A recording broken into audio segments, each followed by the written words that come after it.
Labdien, cienījamie skatītāji! Iesākumā varbūt ne tik patīkama ziņa, bet valsts CIA autotransporta direkcija informē, ka saskaņā ar valdības lēmumu ar šī gada 1. novembri reģionālo vietējo maršrutu autobusu tarifi tiks vienādoti Rēzeknes, Balvu, Prēļu un Līvānu novadā. Dažās vietās autobusu biļešu cena nedaudz samazināsies, savukārt citās vietās nedaudz palielināsies.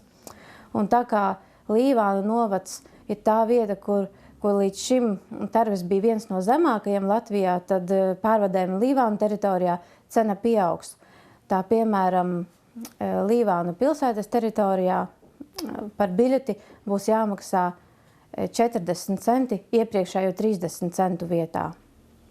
Vēl atgādinām, ka 15. novembris ir termiņš, kad jāveic pēdējais, šajā gadā 4. nekustamā īpašuma nodokļa maksājums. Aicinām šo nodokli samaksāt saulaicīgi, jo saskaņā ar likumu par laikā nenomaksātu nodokli tiek aprēķināta arī kavējuma nauda.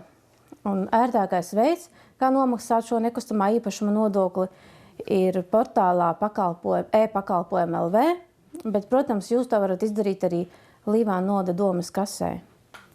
Sācies ir novembra mēnesis, un mēs arvien biežāk aizdomājamies jau par to, ka tuvojas Ziemassvētki, ka tie vairs nav aiz kalniem, un Latgales Mākslas un amaniecības centrs arī šogad aicinās iedzīvotājus netradicionāli rotāt Ziemassvētku egli. Un šogad šie rotājumi būs māla zvaniņi, kas būs apgleznoti ar krāsām, bet tā kā šis darbs prasa prasmīgas rokas un arī noteiktas zināšanas, tad visu novembra mēnesi Latgales Mākslas un amaniecības centrā notiks bezmaksas radošās darbnīcas. Tātad visi interesanti, kuri vēlas piedalīties un ar saviem darbiņiem izrotāt šo netradicionālo egli, tiek aicināti uz Latgales Mākslas un amaniecības centru.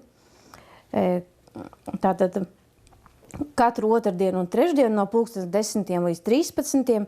kā arī 14. un 28. novembrī, kas ir sestdienas.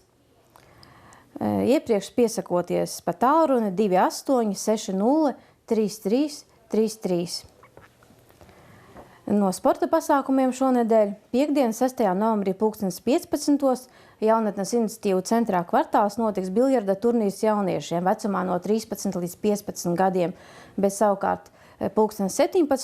biljarda turnīrs jauniešiem vecumā no 16 līdz 25 gadiem. Bet sestdien 7. novembrī 9. Kvartālā Navusa turnīra otrā kārta pieaugušajiem, savukārt 15. galda tenisa turnīrs jauniešiem 13 līdz 15 gadi un 17. galda tenisa turnīrs jauniešiem 16 līdz 25 gadi. Vēl sestdien 11. Līvānu novada kultūras centrā biedrība Līvānu novada pensionāri aicina uz Latgales novada senioru ansambļu festivālu. Ar dziesmām mēs dzīvosim ilgi. Laipni aicināti visi interesanti. Savukārt Sutru kultūras namā sestdien notiks lauksaimnieku gada balle, kurā tiek aicināti lauksaimnieki no visa Līvānu novada. Un šajā pasākumā tiks apbalvoti arī 10 šā gada labākie lauksaimnieki. Tā ka pievienojamies arī Līvānu novada domes vārdā, viņus sveicam ar to un aicinām lauksaimniekus apmeklēt šo pasākumu. Uz redzēšanos, lai veiksmīga nedēļa! Visu labu!